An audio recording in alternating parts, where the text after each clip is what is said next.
at minus 115. We'll see how these prices shift throughout the day. Jenks, do you ever look at that? Like how the prices shift? Because obviously we get a nice little head start. And if you pick them right, we can get some good closing line value. Sometimes it's not always the case.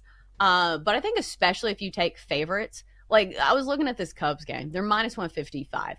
Cubs have been sneaky hot this year. I feel like for some of these teams, especially like the Cubs, say if you like, the Yankees or the Dodgers, these are the teams you got to bet early in the morning before, the prices are way inflated. Oh, yeah, I'm betting the Cubs today.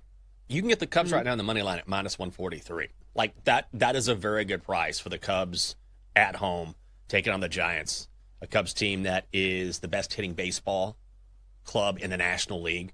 And you got Landon Rupp going for the Giants, Matthew Boyd going for the Cubs, and Boyd has been solid. Not spectacular, but ultimately, when you look at the bats, and the Giants have cooled off quite a bit from their start to the season, you can get a good price in the Cubs. I'm going to put that on the card. I bet that one's going to change by the time we do our best bets. That is my prediction.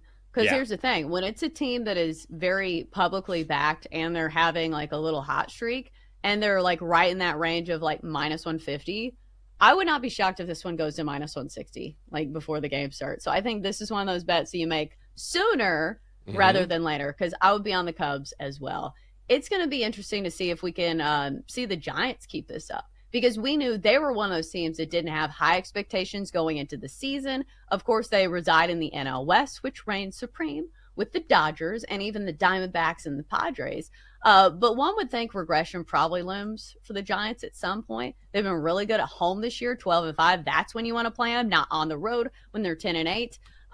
So we'll see tonight, but the Cubs do look like a very solid play.